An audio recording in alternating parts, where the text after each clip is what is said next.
Dura 41 minutos, pero es una conferencia magistral. ¿Quieren verla?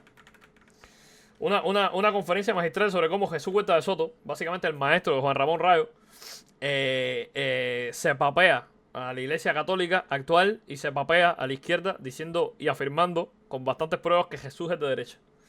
Dale ya, dice Jesús Huerta de Soto, anarquía, Dios y el Papa Francisco.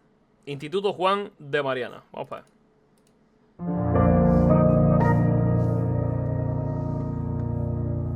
¿Cuántos años tiene ese video? Este video tiene 8 años de publicado.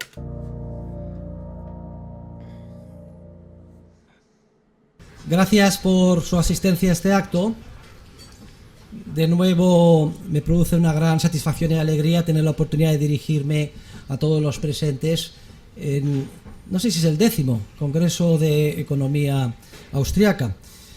Tradicionalmente siempre mis conferencias son sobre temas de teoría económica o filosofía liberal. El año pasado hice una excepción que expliqué con detalle. Y Antes de que despliegue el vídeo, déjame decirte que estos son mis últimos bits, y que no he estado donando porque tuve un fuerte gasto médico. Malita sea 2026, deja de sorprenderme con lo de Maduro, basta y sobra. Te paso, ahora viene la boda de mi madre, puede que no done más durante un mes. Eso es todo, perdón por la detonada. No te preocupes, mi rey, muchas gracias por los bits. Tú donas si tienes dinero, si no tienes dinero no dones, tranquilo, no pasa nada. No nos vamos a morir de hambre, creo que no nos vamos a morir de hambre, tranquilo, mi rey. No gasten más, no pasa nada. Sigue siendo valioso en este stream sin donar dinero, bro. No te preocupes. Desarrollé una pequeña excursión en el ámbito de la política concreta del día a día. Creo que la coyuntura de entonces lo justificaba. Este año también vamos a hacer una excepción y vamos a hacer una pequeña excursión en el ámbito de la teología. Yo vivo relativamente bien de lo que hago con las visitas. O sea, con las visitas en Patriarcano Libre, en Arcano TV y con las pinchas de Green, yo vivo bien. O sea, lo que gano aquí es un extra. No tienen que, o sea, si ustedes no tienen dinero, no den dinero. ¿Sabes lo que les digo? No se ocupan locos. Unos años, María Blanco, no sé si aquí presente, me hizo una entrevista para un libro sobre los economistas españoles más notables y yo incidía en que era muy importante que en el enfoque multidisciplinar de la escuela austriaca no olvidáramos la teología. Es muy importante la filosofía, el derecho, pero la teología era también clave en un ámbito que teníamos que desarrollar. Hoy vamos a hacer un trabajo de investigación, o por lo menos una serie de reflexiones sobre el ámbito de la teología y su relación con el movimiento libertario. Mis primeras palabras tenían que ser de agradecimiento, y de agradecimiento al Papa Francisco, porque el contenido de estas reflexiones ha sido se van a paviar al Papa Francisco dentro. Inspirado por él. Concretamente por los comentarios del Papa Francisco sobre los libertarios, que introduce en su mensaje a los participantes en la sesión plenaria de la Pontificia Comisión de Ciencias Sociales del pasado 28 de abril. O sea que agradecemos al Papa Francisco que haya dado pie a lo que hoy voy a decir. También me gustaría decirles que yo preparé esta conferencia a la sombra de un pino, a las orillas del mar Mediterráneo, en Qué romántico se puso, señor. mi casa de Mallorca, el pasado sábado 13 de mayo de 2017. Exactamente 100 años después de la aparición de la Virgen de Fátima a los 3 pastorcillos portugueses, Francisco, Jacinta y Lucía. Por cierto, el mensaje de la Virgen de Fátima más importante es que una gran desgracia iba a llegar al mundo con la revolución marxista, el triunfo de la revolución comunista en Rusia, y que había que rezar mucho por Rusia. Parece que los rezos han tenido su efecto, y después de 70 y pocos años pues ha caído el muro y ha desaparecido el socialismo real, aunque hay que decir que en lo que a comunismo y marxismo cultural se refiere todavía impera por Queda camino por recorrer. doquier, incluso en amplios ámbitos de la Iglesia Católica. Gracias, Francisco, por bendecir a Maduro. Y sí. Por eso, déjenme ustedes dedicar la intervención de hoy a la Virgen de Fátima, porque un centenario solo se repite cada 100 años. Bueno, entonces me gustaría partir de una premisa. Y la premisa inicial es la siguiente. Que Dios ¿Qué de General Trujillo, mi rey? Sea bienvenido. existe. Y claro, esto va a chocar a muchas personas. Hombre, para algunos será obvio, para los creyentes. Otros tendrán sus dudas. Y muchos les producirá rechazo, sobre todo en un ámbito de economistas, filósofos y amantes de la libertad y libertarios como en el que me encuentro hoy. Ya fue, bro. Yo le rogaría que, incluso para aquellos que no creen en Dios, por lo menos a efectos dialécticos, hagan un esfuerzo de imaginación y durante los próximos minutos se imaginen que Dios existe. Porque esta es Esto va para Engel. Esta conferencia es para Engel. la premisa de partida sobre la que va a girar toda mi intervención. ¿Y qué entendemos por Dios? Motor impulsor y creador del universo, bro. Debemos de entender por Dios un ser supremo, creador por amor de todas las cosas y de todas las criaturas o criaturas Engel es zurdo. No, bueno, es ateo. que han sido creadas. En otro lugar he desarrollado con cierta extensión la tesis de que una de las criaturas más importantes que ha creado es el ser humano, a imagen y semejanza suya, y que si hay un punto de conexión de imagen y semejanza entre Dios y el hombre, precisamente se encuentra en la capacidad creativa empresarial. Sería este Recordemos el universo como una empresa de Dios, ¿viste? Imprendo, prendi, prensum, la capacidad de descubrir, ver, crear nuevas cosas que tiene el ser humano, el punto de conexión entre Dios y el hombre. Pero no voy a desarrollar esta teoría porque además ya la conocen y está expuesta con detalle en diversos de mis trabajos. Pero hoy voy a dar un paso más y voy a tratar de demostrar que Dios no solo es un ser supremo creador por amor de todas las cosas, sino que además Dios es libertario. Esta es la principal tesis sobre la que va a girar mi intervención. Entonces, ¿qué significa ser libertario? Quizás sea ocioso que nos planteemos esta pregunta aquí en el contexto de esta conferencia. Libertario es aquel que ama la libertad, que es una indivisible del ser humano. Es libertario, por eso no tiene libre albedrío, bro. Sobre todo, que defiende la libertad de empresa, que defiende la capacidad creativa del ser humano, el orden espontáneo del mercado y sobre todo que aborrece de la coacción sistemática y organizada. Rebasado el señor. No solo libertario, es anarcocapitalista. De esas agencias monopolistas de la violencia que conocemos con el nombre de estados. En otros trabajos... Tú ves desde Génesis que ya Dios, o sea, por lo menos en lo que eran los ritos hebreos o los cuentos y leyendas hebreos que se contaban entre ellos, que es lo que básicamente tú recoges en Génesis, tú te das cuenta de que ya se promovía una serie de, a través de la filosofía teológica, ¿no? Se promovía una serie de doctrinas y políticas que estaban en contra de la creación de un Estado. Desde el momento en que Dios, o en los cuentos que se hacen en los hebreos entre ellos en ese entonces, las diferentes tribus hebreas, los diferentes clanes tribales hebreos, nómadas, se hacen el cuento de Caín y Abel, en el que Dios elige el regalo de Abel por encima del de Caín, porque Abel lo que daba era ganado. Y Caín lo que daba era el fruto de sus cosechas, ¿no? Y las cosechas se generan en tribus que son agrícolas, agricultores. Y eso, el poder desarrollar la agricultura genera que la gente se tenga que quedar en un lugar. Si se quedan en un lugar, inevitablemente van a terminar desarrollando un estado o un estado-nación. Cosa en la que estaba en contra de Dios. Por eso promueve lo de Abel, que es básicamente ganadería. Que era lo que se desarrollaban las tribus nómadas.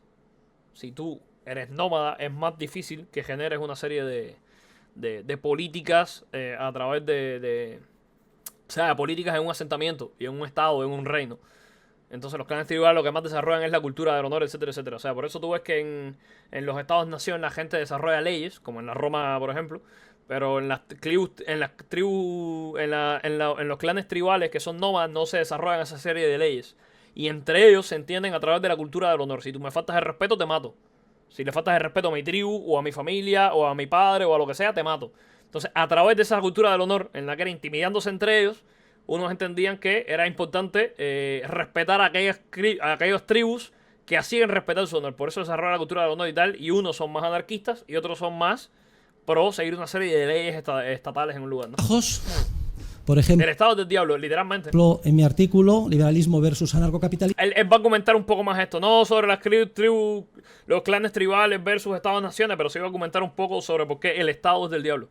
Ahora vamos a ver. he estudiado con detalle por qué el Estado no solo no es necesario, sino que además es altamente ineficiente y sobre todo inmoral, y por qué hay que desmantelarlo.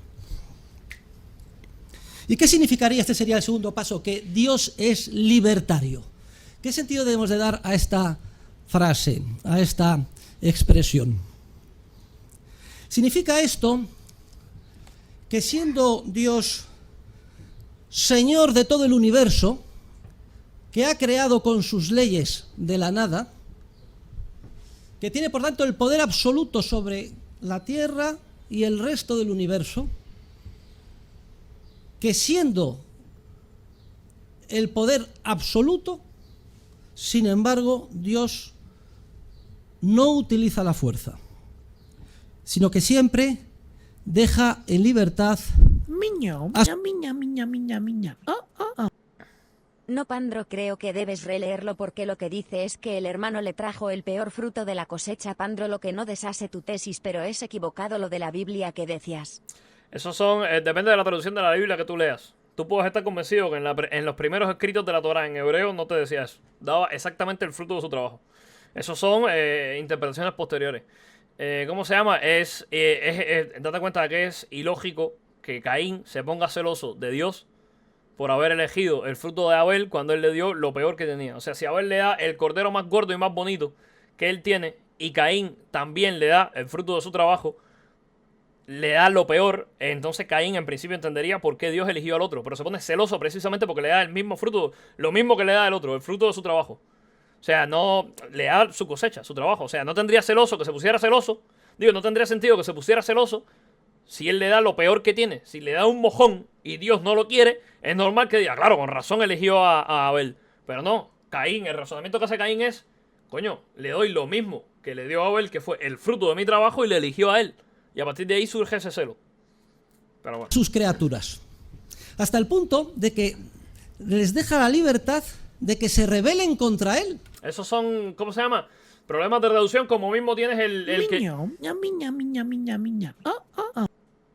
El punto era que no fue lo que Dios pidió, porque el perdón del pecado requiere sacrificio de sangre.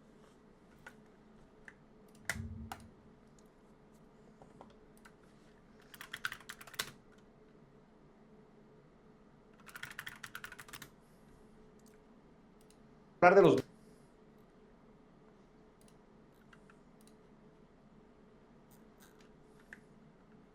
No.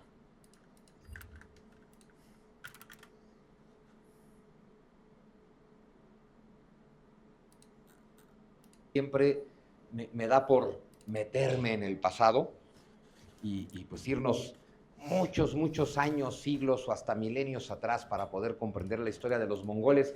Y en esta ocasión pues no va a ser la excepción. No me voy a ir tan al pasado, solamente vamos a empezar en Caín y Abel. Bueno, me pude haber ido más para atrás. Todavía están Adán, Eva, la serpiente, el árbol, la creación. O sea, hay un montón de cosas para atrás. Oye, ¿qué tienen que ver Caín y Abel con los mongoles? Una cosa bien interesante. Estamos hablando de que los mongoles, y así se definía Gengis Khan, decía, somos el último gran poder nómada. ¿A qué se está refiriendo Gengis Khan cuando dice que el imperio mongol es el último poder nómada? Resulta que Gengis Khan odiaba particularmente a los sedentarios. Odiaba a sedentarios, agricultores, o sea, que se sientan en un lugar. La vida de las ciudades. Decía que no había nada más terrible para el ser humano que la vida en las ciudades, y ese pelado no conoció la Ciudad de México en tiempos de Clara Brugada, así es que imagínense nada más, y ya le parecía que era rudo vivir en las ciudades, y eso que estaba hablando de Samarcanda, el desgraciado, imagínense, pero bueno, a ver, la verdad es que es cierto que la vida en las ciudades le Por gracias de Jesús Cristo ahora no tenemos que hacer el sacrificio nunca más, solo tomar el camino de Jesús y ya.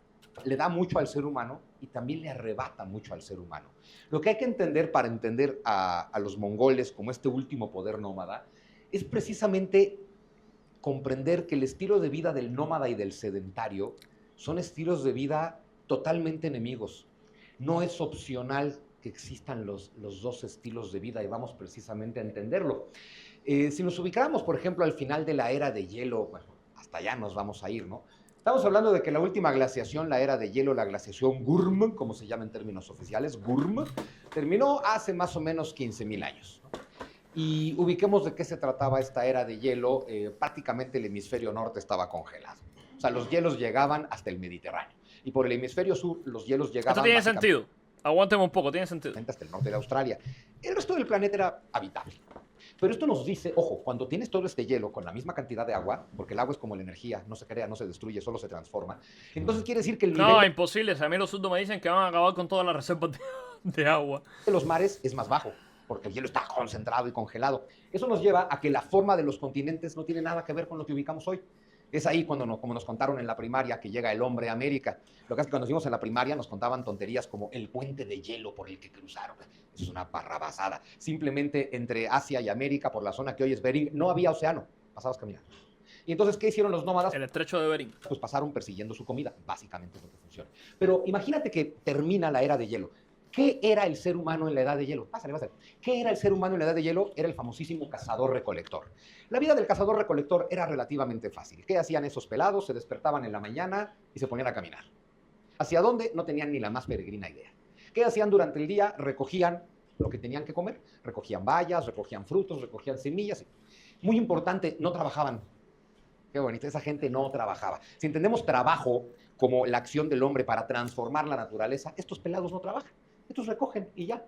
Y lo maravilloso, lo que necesitan para sobrevivir en el día, les basta 3 horas de ir recolectando para satisfacer sus necesidades. Y serás nómada. Hoy, donde nace la civilización, tienes que dejar que un pastizal se recupere, entonces te vas a otros y así, ¿no? Entonces, en la franja al sur, donde nace la civilización, tienes condiciones que te hacen establecerte. Y al norte, en la zona de los nómadas, tienes condiciones que te impiden establecerte.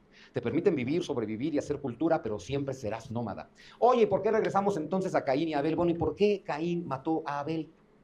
Esa es una pregunta que es muy importante contestar y nadie te la contesta bien. Solo te dicen esto que ya no sabemos. Un día Caín y Abel hacen un sacrificio a Dios. ¿Y qué te dice la Biblia? Caín, te dice la Biblia, Abel era pastor de ovejas. Entonces tomó a su mejor becerro, al más gordo, al mejor cuidado, y se lo ofreció a Dios en holocausto. Es decir, holocausto se refiere a meterlo en un horno y el humo que salía del horno en el sacrificio del cordero se llamaba holocausto. Pobre animalito. Pero bueno, y entonces a Dios le agradó el sacrificio de Abel y entonces salió un humo blanco que se elevó por el cielo. Y como si fuera chiste, entonces llega Caín. Pero Caín es agricultor. Entonces, ¿qué le ofrece Caín a Dios? Lo mismo que Abel, el fruto de su trabajo, que en el caso de Caín es una canasta con sus mejores frutos. Y también se los obsequia a Dios. Y te dice la Biblia, pero a Dios no le gustó el sacrificio de Caín y entonces un humo negro y denso se arrastró por el piso.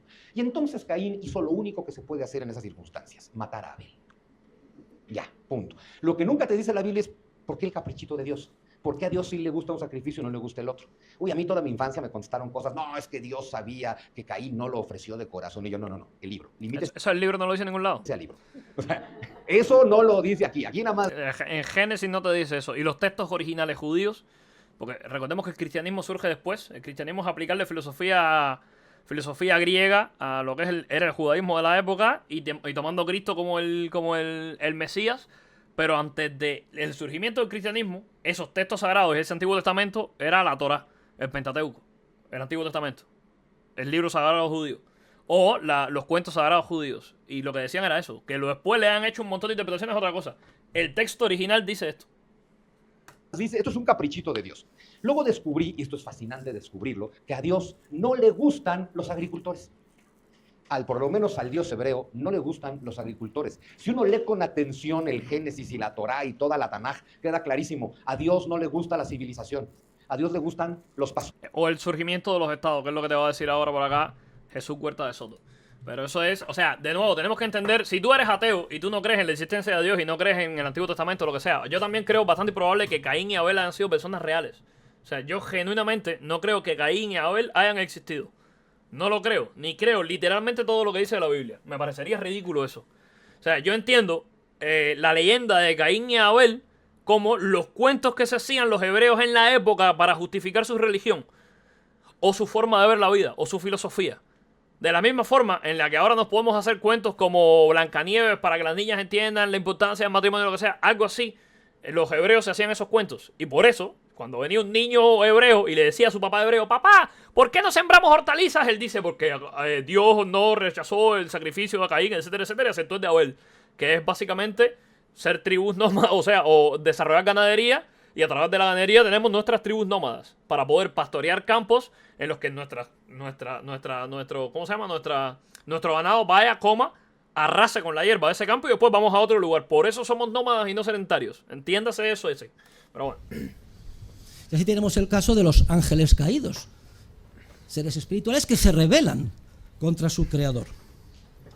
Deja libertad incluso al ser humano para que se rebele contra él.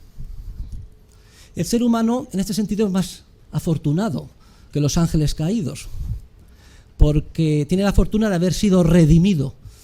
Es decir, una y otra vez Dios perdona al ser humano y le permite... Pero el texto de la Torá no dice eso literalmente, eso es una interpretación. Sí, es una interpretación. O sea, el texto de la Torá no te está diciendo Dios es de ultraderecha y está en contra de la agricultura. El texto de la Torá simplemente te está diciendo Dios aceptó el sacrificio de Abel y rechazó el sacrificio de Caín. A partir de ahí estamos haciendo nuestra interpretación. Pero en ningún momento en la Torá te van a decir que Dios rechazó a Caín porque Caín le dio un mojón en un plato. No, te está diciendo, le dio exactamente lo mismo que Abel. El sacrificio de su trabajo. Le dio sus hortalizas y las rechazó. A partir de ahí estamos sacando una interpretación. Pero decirte, no, rechazó a Caín porque Caín le puso un mojón ahí, le puso la peor patata de todas, es incorrecto. Que se levante y vuelva a empezar. Dios con las tres personas, Dios Padre, Dios Hijo, Dios Espíritu Santo. Siempre, por tanto, deja hacer, deja pasar, deja que el universo, con el orden que Él ha creado, evolucione solo y de manera espontánea. Dios deja hacer, deja pasar, el mundo va por sí solo. Laissez faire, laissez passer. O sea, date cuenta de una cosa, RDAP 1123, me lo voy a tomar con piso, pero necesito investigarlo primero. Adelante, investiga todo lo que tú quieras, sé escéptico. Pero entiéndase que si hay una discordancia entre en el Génesis de la Biblia, de la Reina Valera, de la Biblia, la ramificación de la Biblia que tú quieras, católica, lo que sea. Si hay una discrepancia entre el cristianismo en lo que es la Torá, que son básicamente el Pentateuco, los primeros 5 libros del Antiguo Testamento, yo me voy a tomar la versión judía. ¿Por qué? Porque los judíos son los que lo escribieron primero. O sea, los cristianos luego pueden hacer una reinterpretación o pueden escribir libros posteriores en el Antiguo Testamento y en el Nuevo Testamento, que eso es cristianismo puro y duro, pero en los 5 libros originales, si los cristianos vienen y hacen una reinterpretación... No toca aprender hebreo. Yo me lo he pensado, ¿eh? A la hora de estudiar teología, yo me he pensado aprender hebreo o mínimo buscar traducciones literales de la Biblia en hebreo. O por lo menos del Antiguo Testamento en hebreo. Porque luego se le hacen transcripciones posteriores. Por ejemplo, Barrabás. La gente dice, no, Barrabás, que sé cuánto. Yo en Barrabás veo un problema. En la existencia del personaje de Barrabás. Porque Barrabás se llamaba Joshua Barrabás. Joshua era la forma en la que se decía Jesús en la época. Y Barrabás significa hijo del Padre. O sea, cuando tú dices Joshua Barrabás, está diciendo Jesús, hijo del Padre. Y tú ahora dices, cojones, ¿se estaba refiriendo a Jesucristo? Cuando los judíos piden que lo liberen de la crucifixión. En plan, libera a Joshua Barrabás, a Jesús, hijo del Padre. ¿Por qué aquí hay dos personajes entonces? Porque hay una discordancia. Está Jesús, el que nosotros entendemos como el Hijo de Dios y Dios a la vez. Y tienes otro que en hebreo significa Jesús, hijo del Padre. Hay un error de traducción aquí y en realidad son el mismo personaje. O se distanciaron aquí y los judíos estaban pidiendo que le liberaran. Es muy complicado. Mira, podemos buscarlo en ChatGPT. Vamos a preguntarle a ChatGPT qué significa Barrabás. ¿Qué significa el nombre del personaje de Barrabás en la Biblia traducido literalmente del hebreo? Por ejemplo, yo me he pensado aprender hebreo o mínimo ponerme a traducir página por página en hebreo. Etimología: Barrabás, hijo de él, Abba, padre, forma de familia, algo así como papá. Barrabás, hijo del padre. Está complicado aquí. ¿Me metieron el rabo a la hora de leer la Biblia en español? ¿O qué pasó aquí? Hay problemas. Para mí, yo creo que... O sea, genuinamente estoy pensando en que la Biblia se debería leer en hebreo. Porque hay muchos errores de traducción. O sea, es complicado lo de la Biblia. Le monde va de lui-même. Podría ser el lema de nuestro Dios libertario. Y eso, a pesar de que el ser humano una y otra vez tienta a Dios y le exige que manifieste su poder supremo. ¿Qué te iba a decir? Perdí el hilo de lo que está. Yo iba a decir algo antes de lo de Barrabás. Lo de leer la Biblia. Lo que te decía. No gente No. ya Pandro el judío. Pero genuinamente, a la hora de leer el Antiguo Testamento, los primeros 5 libros del Antiguo Testamento, yo creo que la versión canon es la judía, porque recordemos que el cristianismo surge mucho después y le pone una especie de visión más griega, una filosofía más griega a lo que es el Antiguo Testamento y a lo que surgiría luego como el Nuevo Testamento, que es básicamente los escritos de los apóstoles de Jesús, etcétera, etcétera. O sea, los primeros libros ya estaban escritos hace milenios o hace cientos de años, en algunos casos. Entonces, luego yo no voy a tomar como canónico o como los libros que se creían, o los textos que se entendían en la época, los que escribieron posteriormente autores cristianos. Porque no me parece correcto, ya estaban escritos hace años. Si tú vienes miles de años después y le haces una reinterpretación, lo siento, en los primeros 5 libros me voy a tomar como canónico los primeros. Y a partir de ahí luego puedo desarrollar mi filosofía con el Nuevo Testamento, no pasa nada. Pero las traducciones que se hacen de los primeros libros, lo siento, no las tomo. Me voy a leer las literales. ¿Sabes lo que te digo? O sea, los textos originales literales. Que Con traducciones literales. No quiero reinterpretaciones ahí. nos dé signos clarísimos que no se puedan contestar de su poder. Y entonces creeremos en él. Pero claro, Dios no entra al trapo, porque una confesión, una conversión forzada, resultado de un cataclismo, sería algo contrario a esa libertad innata que caracteriza al Supremo Creador por amor de todas las cosas. Los celotes, en la época de Jesús, y el mundo sigue lleno hoy en día de celotes, clamaban y pedían porque se creara un Estado mundial omnipotente, un reino del Mesías que ejerciera su poder e impusiera. ¿Qué es lo que dice Jesús?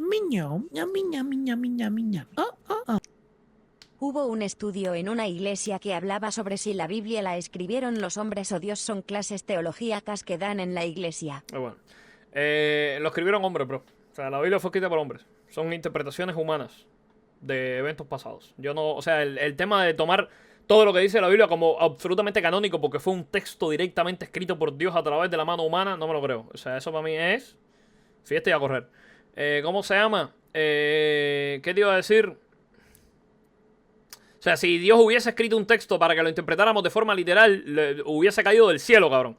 O sea, no lo siento. O sea, no estuviese sujeto a diferentes interpretaciones.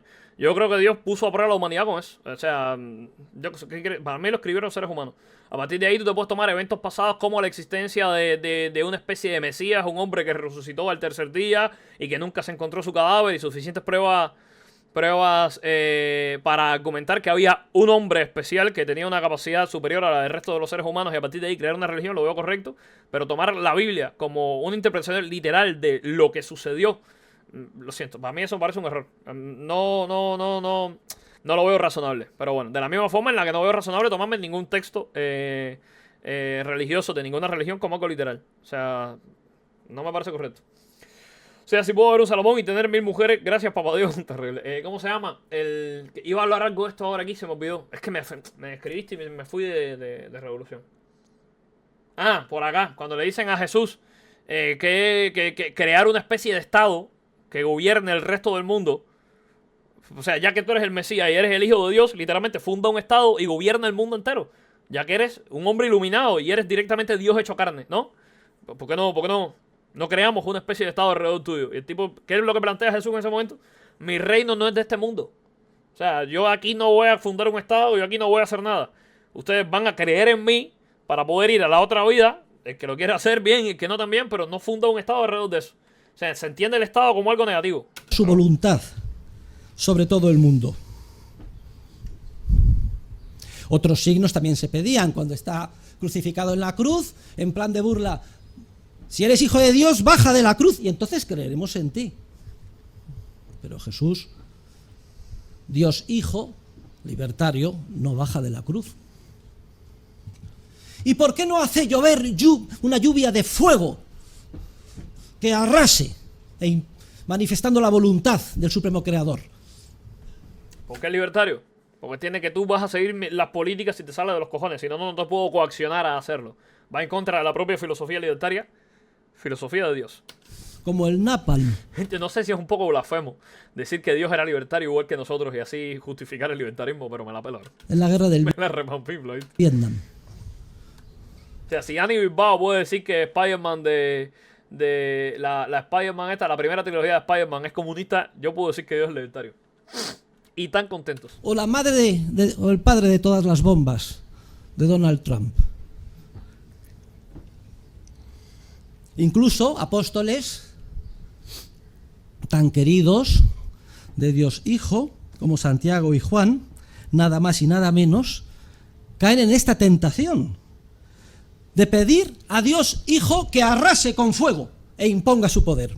Vamos a verlo exactamente, lo tenemos en San Lucas, en el capítulo 9.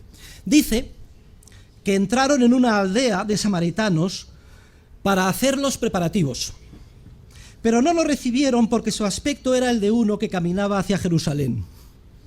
Al ver esto, Santiago y Juan, discípulos suyos, le dijeron: Señor, ¿quieres que digamos que baje fuego del cielo que acabe con ellos?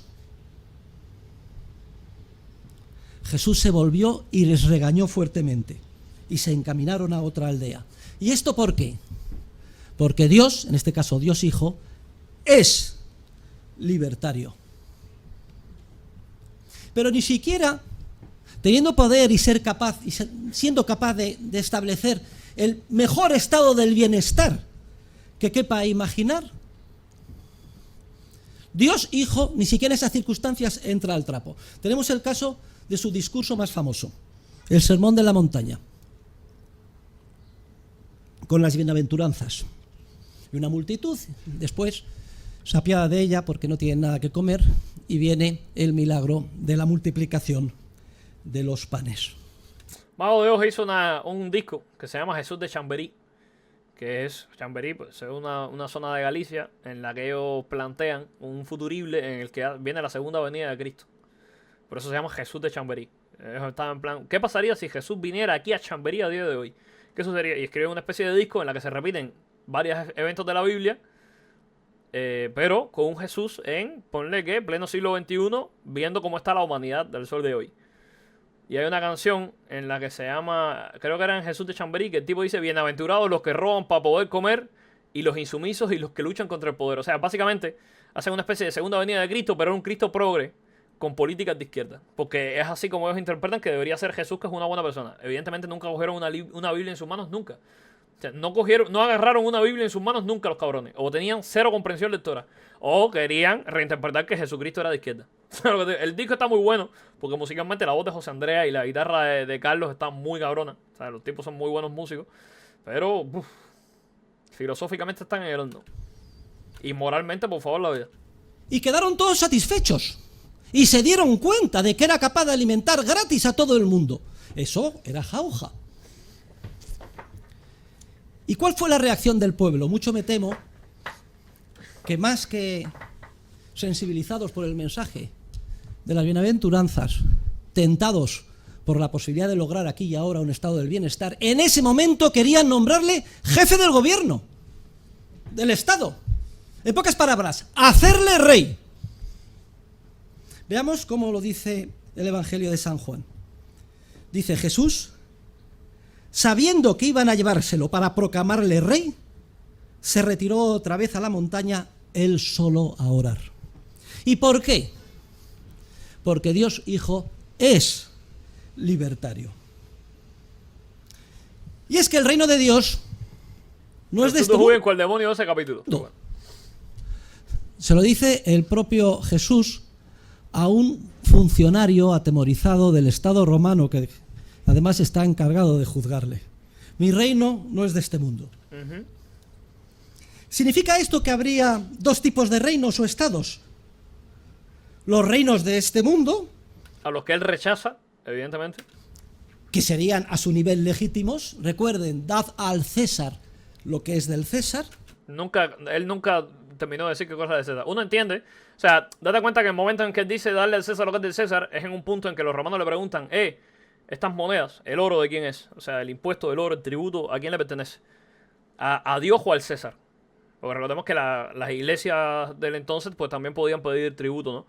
Y el tipo viene y dice, no, darle al César lo que es del César y a Dios lo que es de Dios. O sea, date cuenta que está frente a sus discípulos.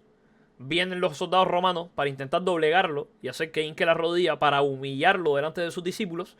O sea, si él decía que el oro era de Dios, queda mal con los romanos y les da carta blanca para matarlo. Y si dice que el oro es del César, queda mal con sus discípulos. En plan, coño, que sumiso me saliste, ¿no? No se supone que estamos en contra del Estado romano. Y el tipo esquiva la pregunta y dice, no, darle al César lo que es del César y a Dios lo que es de Dios. Nunca dice qué cosa es del César y qué cosa es de Dios. Y el reino de Dios, del más allá, y dad a Dios lo que es de Dios. Esa es la interpretación estándar que ha preponderado hasta ahora, pero yo creo que es radicalmente falsa desde el principio hasta el final. La salida de Jesús, cuando le ponen esa trampa, mejor que nunca la podíamos calificar de saducea, es una salida muy inteligente.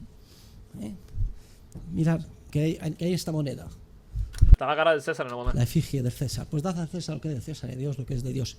Y se quitó de... Claro, un cristiano con más o menos un poco de comprensión lectora lo ve y dice, claro, el dinero le pertenecía a César, tenía poder militar y a Dios pertenece la fe.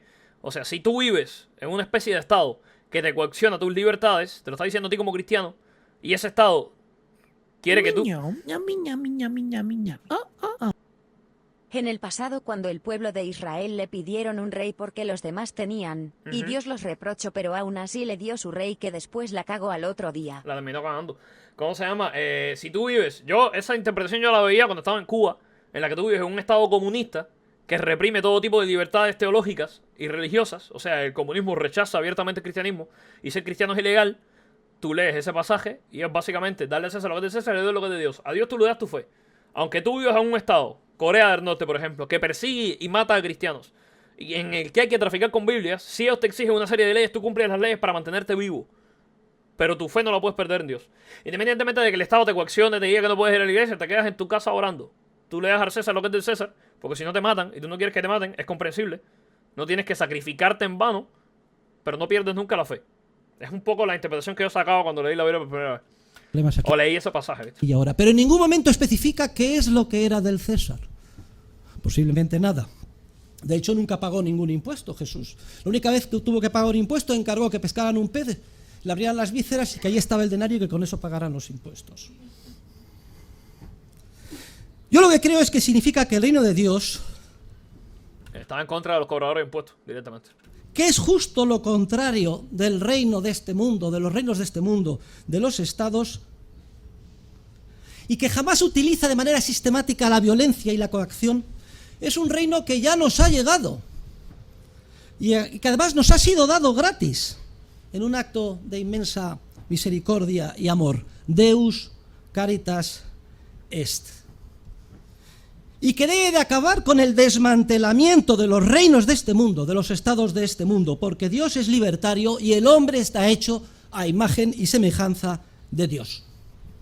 Por eso va a favor de la naturaleza humana de ser libertario. Es aceptar la naturaleza humana y trabajar en base a eso. No rechazarlo como hacen versión. Pero... ¿cómo pueden decir que Jesús cuenta de eso no está basado, cabrón? ¿cuál es el origen y la naturaleza de los estados o reinos de este mundo? Sin duda alguna, y voy a tratar de demostrarlo esta tarde, el Estado es la encarnación del maligno, del demonio, la correa de transmisión del mal. Vamos a demostrarlo. Bueno, pero antes de demostrarlo vamos a hacer una pequeña digresión sobre cuál es el origen del Estado. El origen del reino del mundo, de los reinos de este mundo. Quizá la explicación más clara la tengamos en el Antiguo Testamento, en el libro de Samuel. porque ahí se describe cómo los reinos de este mundo, los estados, surgen como un acto deliberado de rebelión del hombre contra el reino de Dios. Vamos a leerlo, está en Samuel en el capítulo 8. Ahí leemos lo siguiente. El pueblo, hasta entonces, los israelitas, vivía en un estado de semi-anarquía, con una serie de jueces o árbitros Aquí es donde era el Dios que os quería. que Digo, utilizaban el rey que os quería. para resolver sus desavenencias.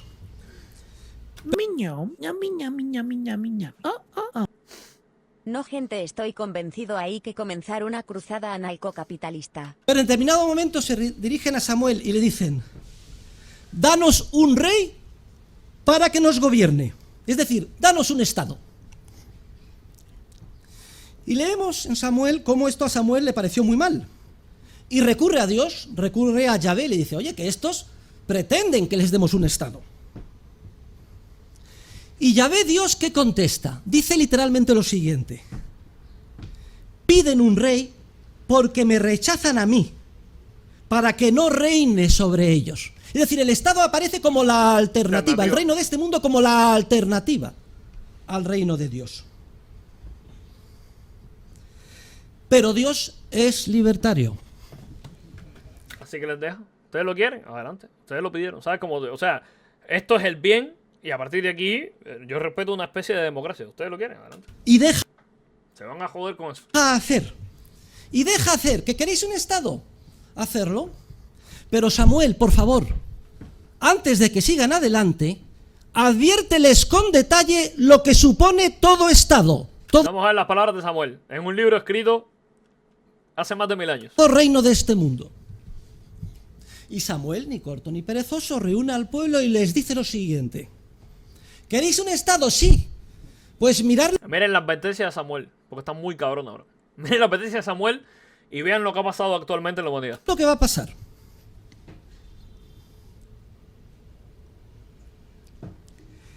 Se llevará a vuestros hijos para Adoctrinamiento en las escuelas. destinarlos a sus carrozas y su caballería. Adoctrinamiento en las escuelas. Los destinará a arar, a segar su mies, a fabricar sus armas y pertrechos. La cantidad de impuestos que le van a meter a sus hijos. Tomará vuestras hijas para perfumistas, cocineras y panaderas. Las va a sacar de la casa. Las va a poner a trabajar en un mercado laboral que no funciona y ahora ni siquiera una pareja es capaz de pagarse un mes de vida. El rey, el Estado, se apoderará de vuestros mejores campos, viñas y olivares. Expropiación de terrenos, porque son propiedad pública. Vamos a quitar campos de viñedos y poner paneles solares. ¿A quién les recuerda? No es magia, son tus impuestos. Agencia Tributaria, Ministerio de Hacienda y Función Pública, Gobierno de España. ¿A quién les recuerda? Cobrará el diezmo de vuestros olivares y viñas para dárselo a sus eunucos y servidores. Funcionarios del Estado, cobrando de los impuestos y el sudor de la gente. ¿A quién les recuerda? Igualito que ahora. Se llevará a vuestras siervas y jóvenes, así como a vuestros asnos, para emplearlos en sus trabajos. Expropiación de la propiedad privada. Cobrará además el diezmo de vuestro ganado. Y en suma, os convertiréis en esclavos. Luego está clarísimo. Advertencias un poco cabronas, ¿no?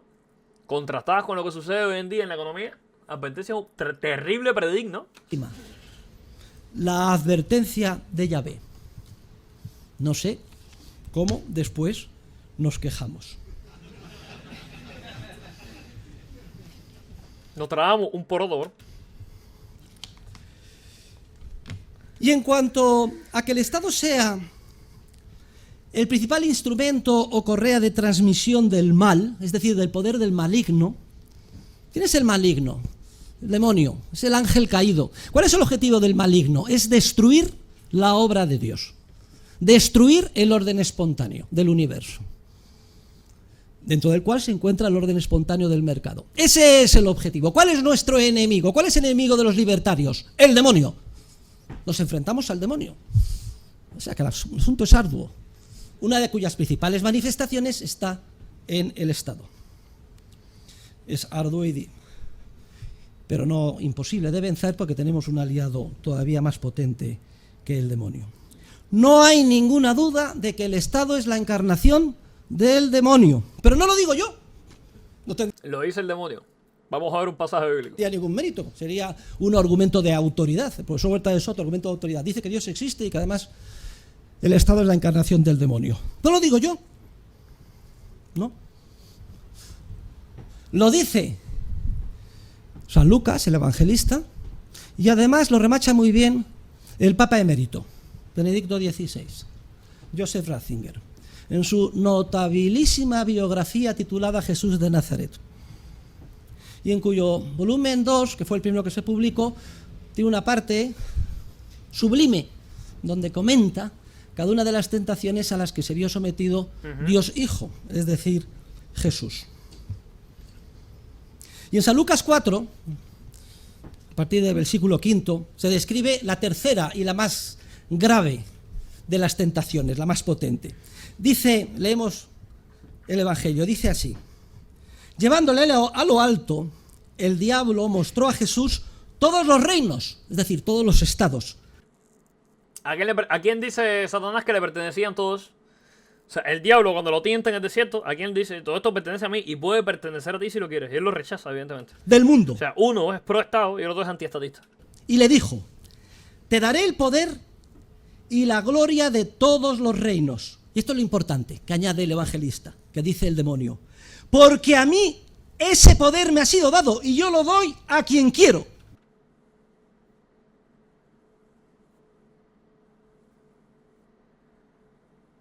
Recordemos que en la propia teología cristiana, este mundo le pertenece a Satanás. O sea, es el que domina en este mundo. Y luego el reino de los cielos, o esa especie de vida después de la muerte, es la que le pertenece a Dios. Te daré ese poder si te arrodillas delante de mí. Todo será tuyo. Luego, por confesión del propio diablo, todos los estados le pertenecen a él.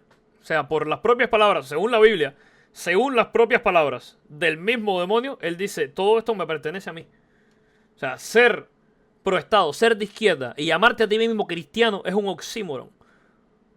Por eso el Papa Francisco no fue cristiano nunca. Esta aberración que ustedes ven aquí, este tipo no fue cristiano nunca.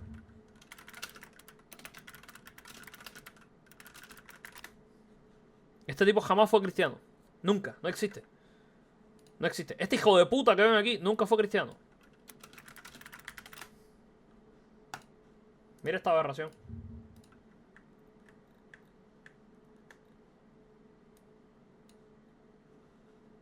Nunca. O sea, este hijo de puta que ven aquí no fue cristiano jamás. Nunca en su vida.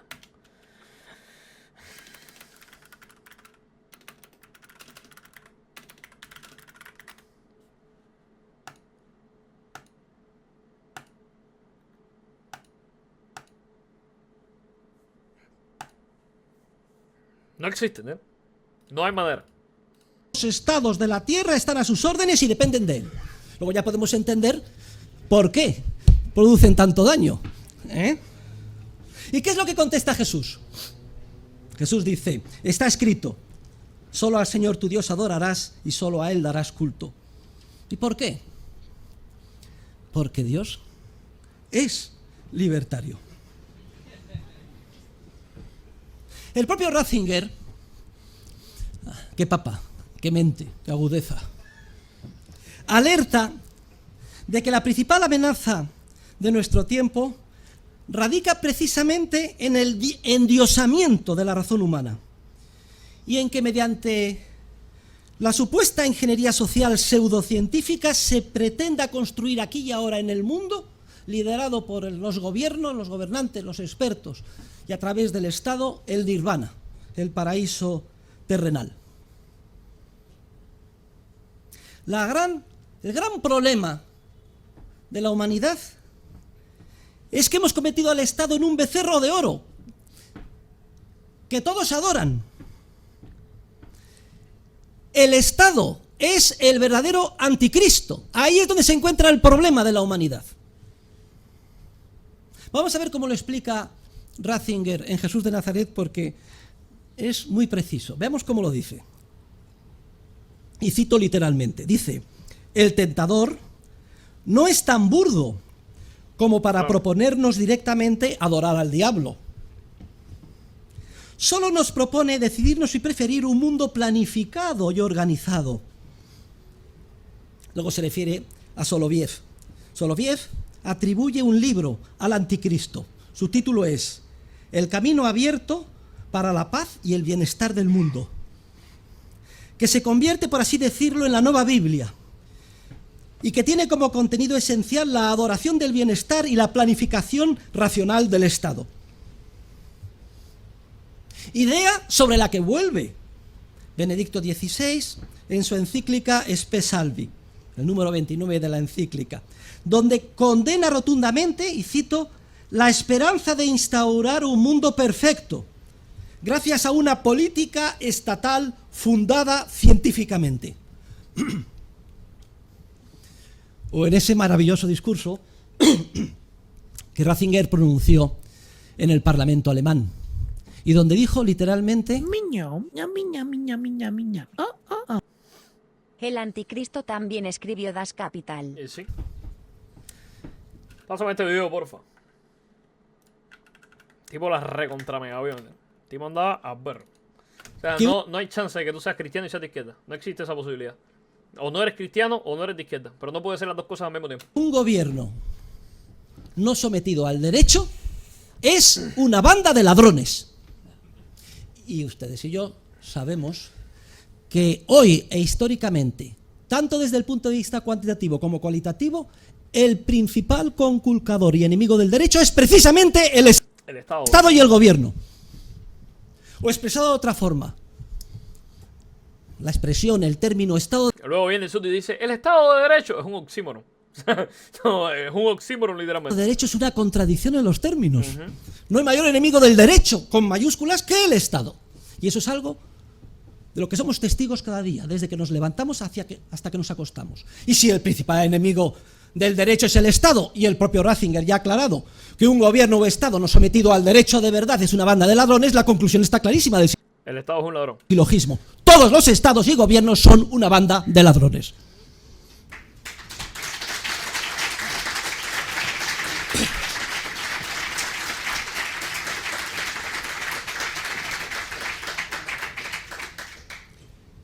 Incidentalmente, Ratzinger denuncia también una idea muy importante. Dice, ¿sabéis cuándo se torció la Iglesia? Muy sencillo. Cuando se unía al Estado. En el momento en que se convirtió en Iglesia oficial del Estado. Las cosas se tuercen, dice, no obviamente desde el decreto de Teodosio, que es cuando se convierte en Iglesia oficial del Imperio, sino ya antes, con Constantino. El Edicto de Milán, libertad religiosa, 313. Pero pocos años después, en el 321, ¿qué dice Constantino?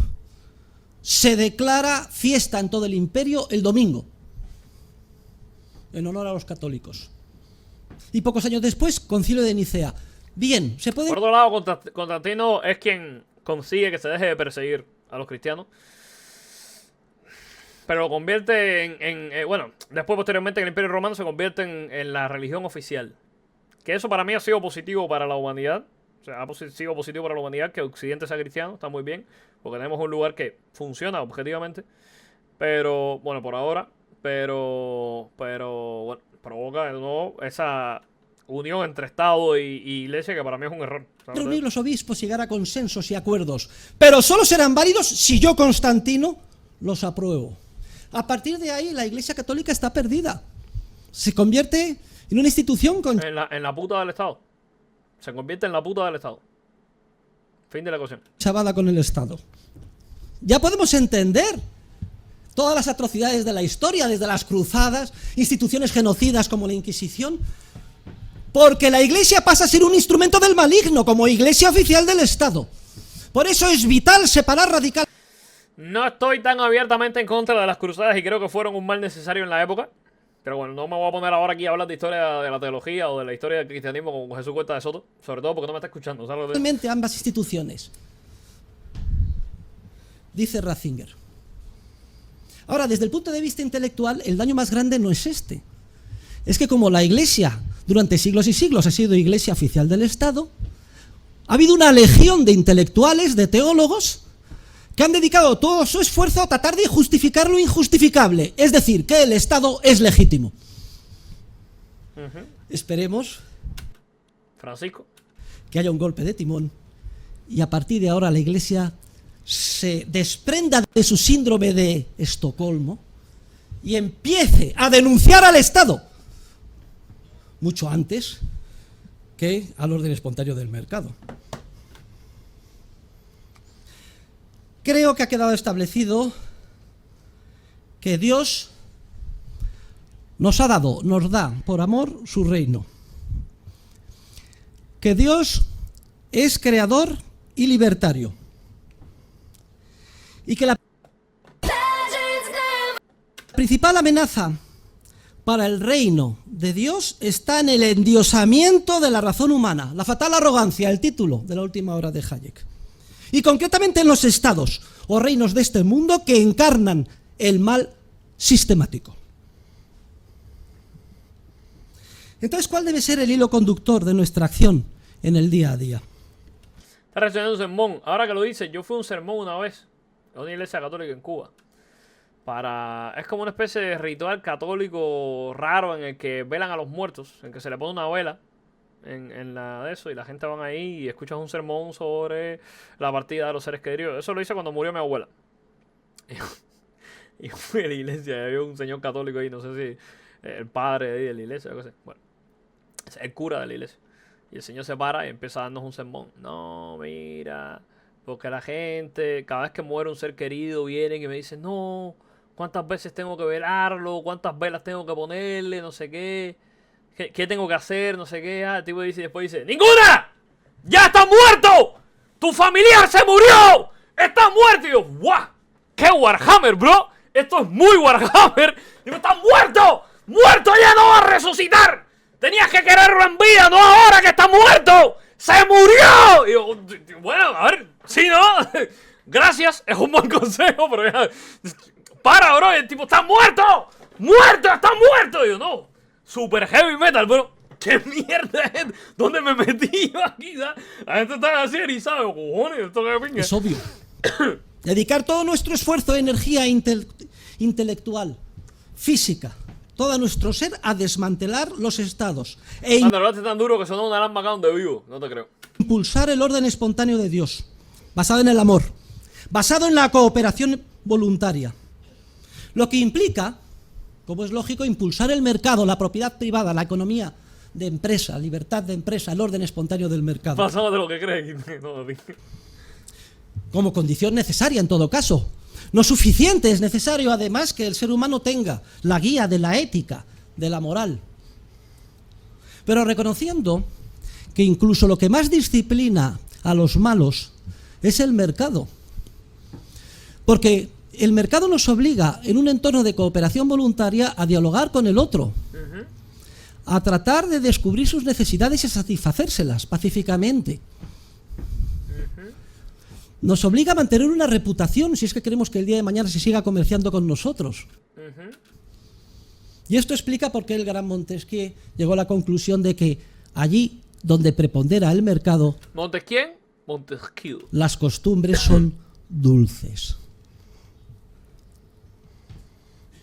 Porque el mercado, y como ya clarísimamente dijo el Papa San Juan Pablo II, es la mejor cadena de solidaridad que se extiende progresivamente y llega hasta los últimos confines del ser humano. La verdad es que estaba revisando las afirmaciones de Juan Pablo II sobre doctrina social de la Iglesia. Este discurso que le está dando lo da en Cuba y lo matan. O sea, no por el cristianismo, porque ya no se persigue el cristianismo desde que Cuba está intentando venderle al mundo que no es una dictadura. Ya no se persigue. Pero si habla a favor del mercado, lo matan. Anus, la verdad es que son espectaculares. Vamos a recordar alguna. Dice Juan Pablo II lo siguiente. Cito literalmente. Dice, cuando una empresa da beneficios, significa que los factores productivos han sido utilizados adecuadamente y que las correspondientes necesidades humanas han sido satisfechas debidamente. Alto basado, Juan Pablo II. Luego, se busca beneficio no por codicia, sino como manifestación de que se hace el bien al otro. Dice el Papa Juan Pablo II que si el Estado ha de tener una incumbencia, debe de ser garantizar la propiedad. ¡Ole, Juan Pablo! La propiedad y la libertad individual. De manera que quien trabaja y produce pueda disfrutar. Yo pensaba que el único español pasado era Juan Ramón Rayo. A ver. Te ilumino, bro. Pregunta Kawafun que cuál es mi relación con el profesor Jesús Huerta de Soto. Pues mi relación es muy buena. Jesús Huerta de Soto fue mi director de tesis y además es en cierta medida también uno de mis maestros. Disfrutar de los frutos de su trabajo y por tanto se sienta estimulado a realizarlo eficiente y... Entonces, ¿se puede ser católico sin creer en el Vaticano? Sí, claro. O sea, el Papa no es una autoridad absoluta, bro. O sea, tú puedes ser católico y quedarte en la puta madre del Papa, sobre todo si es Francisco. Pero, ¿cómo se llama? O sea, hay dos según los católicos hay dos excátedras, que son los únicos edictos dichos por un papa. O sea, una excátedra es lo que es dicho por un papa que sí se debería tomar como dogmático para llamarte a ti mismo católico. Que son dos cosas en las que yo no estoy de acuerdo. Bueno, en una sí, en la otra no. Tú te las puedes tomar como tú quieras. Que es la Sagrada Concepción. O sea que, digo, la Inmaculada Concepción, que fue que María parió a Jesús siendo ella virgen. Y la ascensión de la Virgen. O sea que la Virgen, una vez que muere, también asciende junto con Jesús. O sea, esas dos cosas son las dos únicas cosas dichas por un papa que son dogmáticas dentro de los ritos católicos. O sea, tú tienes que creer en esas dos cosas para ser llamado canónicamente católico. Yo realmente no creo en la ascensión de la Virgen. O sea, que la Virgen ascendió siendo virgen. O sea, que nunca tuvo sexo en vida y que José nunca la puso con él. Yo no lo creo porque me parece muy fumado. pero bueno, en principio ellos plantean que para tú ser católico tienes que seguir esas dos cosas. El resto de las cosas dichas por el Papa tú te las puedes pasar por el huevo. Honestamente. También dice, donde el interés individual es suprimido violentamente, ¿por quién va a ser? Por el Estado. Queda sustituido por un oneroso y opresivo sistema de control burocrático que esteriliza toda iniciativa y creatividad. Esto es lo que nos pasa cada día en el entorno opresor en el que vivimos. Y concretamente critica al Estado Hoy va a jugar creo por YouTube. No, hoy voy a adelantar trabajo, bro. asistencial o del bienestar. Dice que una estructura social de orden superior no debe interferir en la vida interna de un grupo social de orden inferior, privándole de sus competencias. Y los hermanos de Jesús que aparecen en la historia no nada entonces. Bueno, ¿cómo se llama? Entonces eres protestante subnormal. No, no soy protestante porque yo no tengo nada en contra de, por ejemplo, de la iconografía. O sea, si tú puedes expresar tu fe a través de rezarle una estampita o a una cruz, no tengo ningún problema con eso. Los protestantes, por ejemplo, para eso veo blasfemia. Porque la Biblia dice que no te hagas ídolos y ellos entienden eso como un ídolo. O sea, eso para ellos es satánico. Rezarle una cruz. Entonces yo estoy en contra de los protestantes por esa parte, porque me parece una soberana pelotudez. ¿Sabes lo que te digo? Y afirma que conoce mejor las necesidades y logra satisfacerlas de modo más adecuado quien está próximo a ellas o quien está cerca del necesitado. Critica al Estado asistencial porque al intervenir directamente y quitar responsabilidad a la sociedad civil provoca la pérdida de energías humanas y el aumento exagerado de los aparatos públicos, dominados por lógicas burocráticas, más que por la verdadera preocupación de servir a los usuarios. Y todo ello con un enorme crecimiento de los gastos. Es que Juan Pablo II parece Ramón Rayo, explicando políticas públicas en nuestro curso del máster. ¿Y cuál es el justo precio? ¿Qué dice Juan Pablo II sobre cuál es el justo precio? Que a menudo se nos infla la boca diciendo hay que pagar el salario justo. ¿Pero cuál es el justo precio? ¿Cuál es el justo precio, people? Yo si gente soy protestante si necesito la cruz para tener fe no sé bro que fe es esa nada en contra de los católicos. Contestación del Santo Padre. Dice... Yo soy partidario que tú reces como te sale de los cojones a ti. Si tú necesitas una cruz para rezar, reza con la cruz. Y si no te hace falta una cruz, no reces con la cruz y ya está, no pasa nada. Pero no me parece satánico tener una cruz. ¿Sabes lo que te digo? Que es el punto de los protestantes. Es aquel establecido de común acuerdo después de una libre negociación. Juan Pablo II, Santo Dixi. Yo lo que entiendo es que tú tienes que respetar, para mí, por lo menos yo lo veo así, yo entiendo que tú tienes que respetar los ritos que consiguieron que tú tengas tus ritos ahora. Por ejemplo, si no hubiesen existido los católicos, tú no fueras protestante, porque no hubiese sobrevivido el cristianismo. De la misma forma en la que si no hubiesen surgido esos primeros ritos judíos hebreos, tú no fueras cristiano, porque no hubiesen sobrevivido. O sea, para mí tú no puedes ser cristiano y ser antijudío, porque de no ser por el judaísmo tú no tuvieras cristianismo. Y tú no puedes ser protestante siendo anticatólico, porque de no ser por el catolicismo tú no fueras protestante, porque no hubiese sobrevivido el cristianismo. O sea, a mí me parece ilógico que tú digas, yo soy cristiano de verdad, pero estos católicos de mierda son unos satánicos porque llevan una cruz. Si esos católicos de mierda no hubiesen llevado una cruz durante milenios, tú ahora no fueras protestante. El cristianismo no hubiese sobrevivido. Si los judíos no hubiesen seguido repitiéndose ellos mismos la historia y hubiera escrito el antiguo o el Pentateuco del Antiguo Testamento, esa historia inicial que dio origen al cristianismo, tú ahora no fueras cristiano.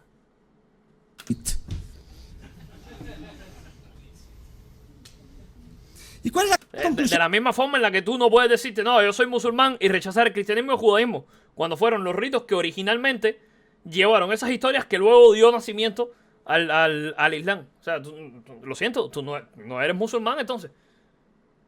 No, yo soy musulmán, pero rechazo radicalmente a los cristianos y a los judíos. Pero si ellos fueron los que trajeron las historias que luego dieron origen a tu religión, ¿de qué me estás hablando? Imagínate tú. Es como voy a rechazar las raíces filosóficas e históricas de mi religión. No tiene sentido, para mí no tiene sentido. A la que llego. La conclusión a la que llego es que un católico ha de ser libertario en temas sociales. Más todavía, que ha de ser partidario de la anarquía de propiedad privada. Lo acabamos de escuchar.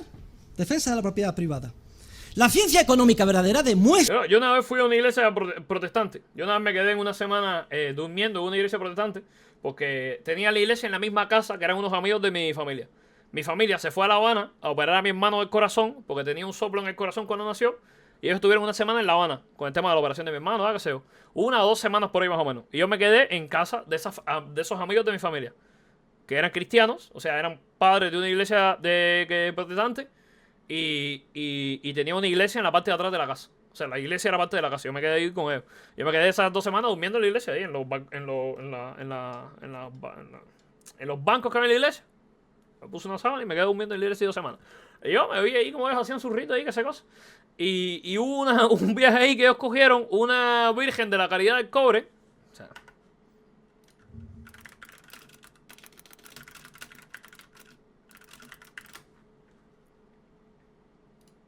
ellos cogieron una Virgen de la Caridad del Cobre. Así, ¿sabes? Como una Virgen real. O sea, una Virgen de estas hechas de cera y de yeso. Y la rompieron. Como diciendo que era satánico esto. Porque la Virgen de la Caridad del Cobre, en la religión yoruba, ¿qué pasa con los católicos? Los católicos creen en el sincretismo religioso. O por lo menos en Cuba respetaron el sincretismo religioso. Y la Virgen de la Caridad del Cobre, en la religión yoruba, es Changó, que es como el dios de la guerra y del rayo. Está acá. Changó. Luego, hay ramificaciones yoruba que hacen directamente brujería y satanismo y cosas así. No todas. Los yorubas en principio no lo creo. Pero en el sincretismo religioso Changó y en el cristianismo católico es la Virgen de la Caridad del Cobre. O sea, estos dos personajes en el sincretismo yoruba católico son el mismo. Uno es un dios o una especie de humano santificado y la otra es pues la Virgen de la Caridad del Cobre. Entonces ellos entendieron que los católicos son satánicos porque aceptan que personas de otras religiones vayan a la iglesia a rezar. O sea, los yoruba tienen alguna especie de ritos en los que van a una iglesia católica a rezar a su dios. Porque para ellos son lo mismo. Me explico. Cuando llegan los españoles a América, que traen esclavos de África, no matan a los esclavos de África por creer en sus dioses. Entonces le intentan hacer una especie de sincretismo y los esclavos de África dicen, vale, este dios mío es el mismo que tienes tú ahí, es esa virgen que tienes ahí. Entonces yo lo que en realidad estoy haciendo es adorar a esa virgen. Ellos hacen eso para que su cultura haya sobrevivido en los barracones, etcétera, etcétera. Luego ahora tenemos una especie de sincretismo súper raro en Cuba, en las que son el mismo personaje. Entonces los yorubas todavía creen en su dios, pero respetan el cristianismo y ellos van a la iglesia a rezarle a esta virgen y a través de ella le rezan a su dios. Es una cosa súper rara. Es muy raro, ¿eh? Y los católicos En principio, no te van a matar por querer en otra cosa. Ellos dicen, bueno, está bien, si ellos quieren entrar y hacer sus cosas, que lo hagan. Y se les permite entrar en las iglesias católicas a rezar. Y entonces los protestantes están abiertamente en contra de eso y dicen que eso es satanismo. Y estaban ahí en esa iglesia y ellos me estaban echando el pasaje ese y eso parecía una locura ahí. Y estaban rompiendo una virgen de esta. O sea, la tiraron por el piso y a martillazos la empezaron a romper entre ellos ahí mientras gritaban. Y no sé, parecía eso ahí una especie de rito guerrero medieval, súper esquizofrénico, barbárico. Y decía, pero ¿qué están haciendo con su vida? Y los tipos estaban ahí convencidos. Bueno, está bien. No parecía el escenario más cristiano del mundo, ¿viste? Era muy raro. Muy taqui rumba. Que la única posibilidad de que un sistema sin Estado funcione es a través del orden espontáneo del mercado, proveyendo todos los bienes públicos de manera privada. Es el estadio superior de civilización que cabe... No es que digo yo que lo hicieron está bien, pero la religión yoruba es anticristiana y viola el primer y segundo mandamiento. Sí, o sea, yo no te estoy diciendo que sean lo mismo, te estoy diciendo cómo llevan los ritos en Cuba. Pero en principio, yo, o sea, si tú eres satánico, yo no tengo ningún drama, ¿sabes lo que te digo? Si tú me dices, bro, mi Dios es Anton LaVey y yo soy satánico, yo digo, está bien, bro, métele. O sea, no, yo no me voy a meter en lo que tú creas. Como mí, si tú crees en el espagueti gigante volado mágico del espacio. ¿Sabes? Por mí tú puedes creer en lo que tú quieras. Yo no me voy a meter en lo que tú crees. Pero bueno, yo qué sé. Concebir la plasmación del reino de Dios en la medida de lo posible aquí en la tierra. Anarquía de propiedad privada, o si quieren ustedes le podemos llamar capitalismo libertario, aunque aquí le da miedo a Juan Pablo II, esto de la palabra capitalismo dice, uff, muy demonizada, Juan Pablo. Es que el capitalismo, como durante décadas y décadas, todo lo negativo ha sido calificado de capitalismo, propongo ya utilizar otro nombre, ¿cuál? Pues economía de libre empresa, economía de mercado, ¿pero por qué? Llamemos... Le está diciendo tibio a Juan Pablo II. A las cosas por su nombre. Capitalismo libertario. Anarquía de propiedad privada. O la expresión mejor de todas. Anarcocapitalismo, bro. Anarcocapitalismo. Una expresión, desde el punto de vista científico, mucho más precisa que, por ejemplo, autogobierno y otras expresiones que inducen a la confusión y son realmente melífluas. Estemos orgullosos de ser anarquistas de propiedad privada, anarcocapitalistas, porque además Dios es libertario y está con nosotros.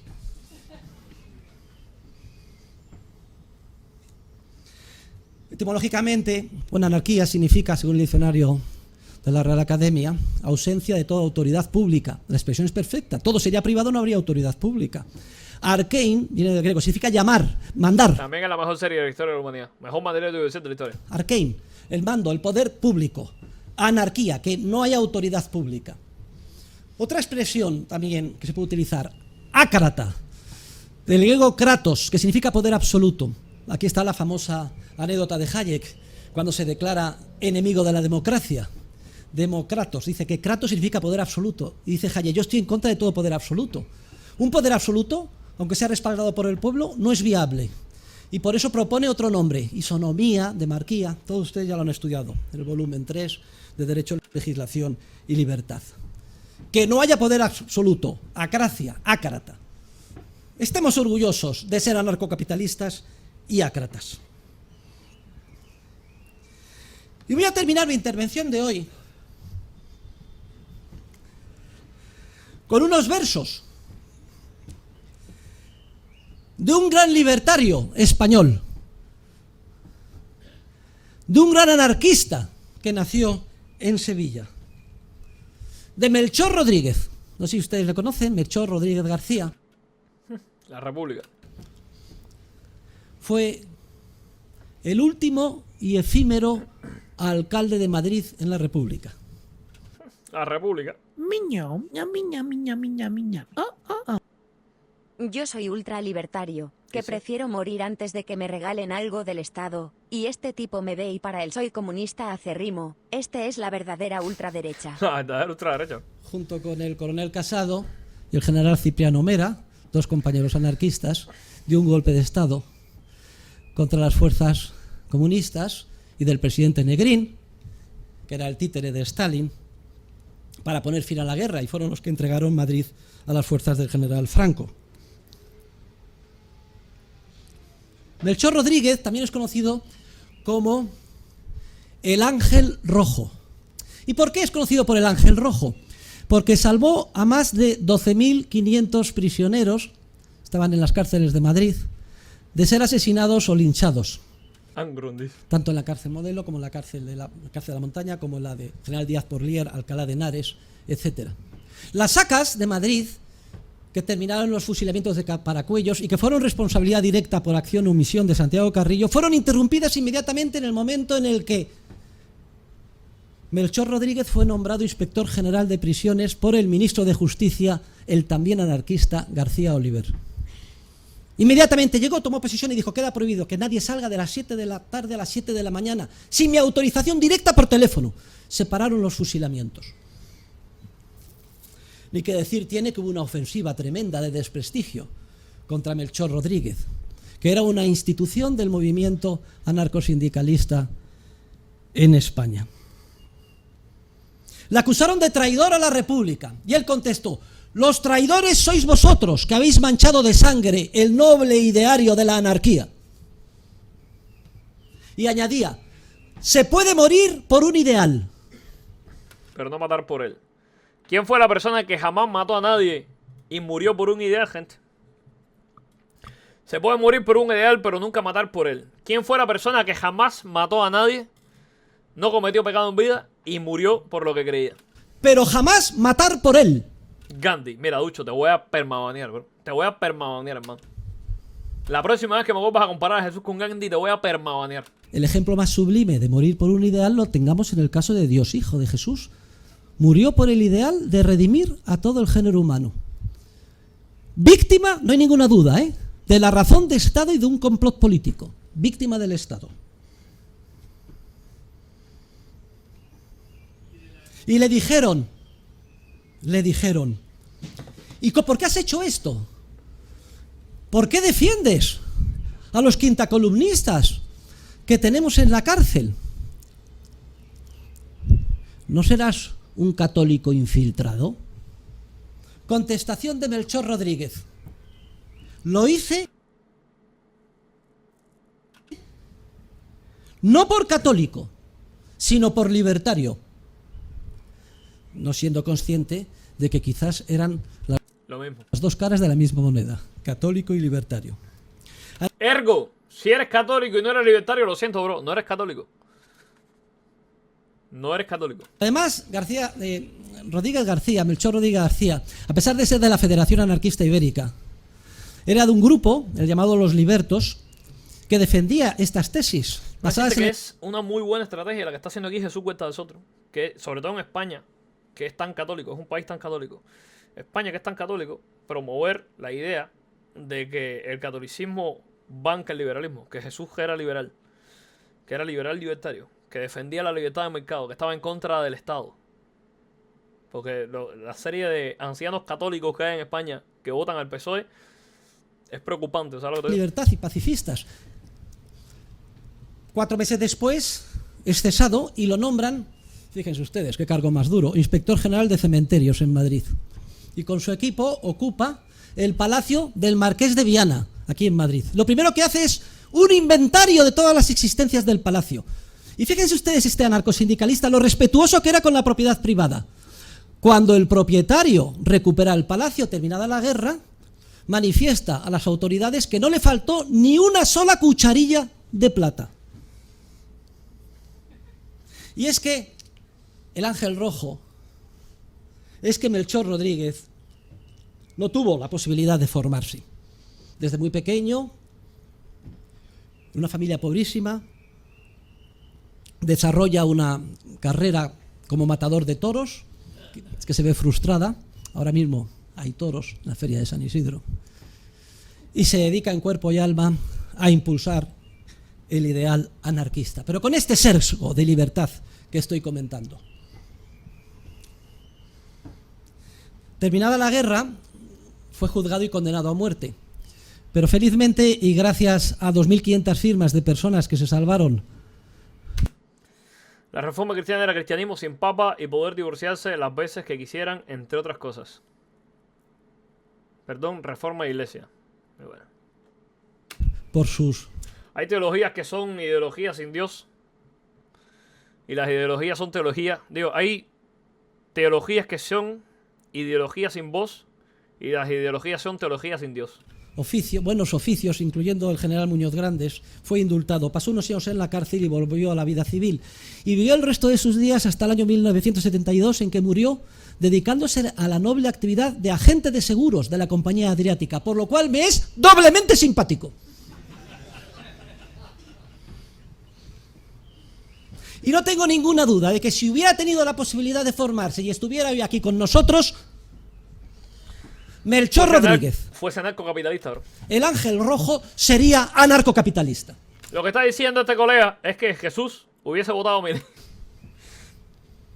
Dios es del Madrid. Y termino con los versos El que nos ha hecho a todos lleva la camiseta del Madrid. que escribió. Dicen así: anarquía significa belleza, amor, poesía, igualdad, fraternidad, sentimiento, libertad, cultura, arte, armonía, la razón, suprema guía, la ciencia, excelsa verdad, vida, nobleza, bondad, satisfacción, alegría. Todo esto es anarquía, y anarquía es humanidad. Muchas gracias.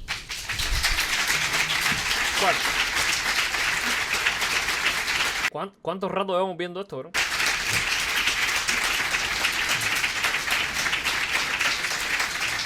No sé cuánto va a durar esta reacción. No sé cuánto duró esta reacción. Mucho.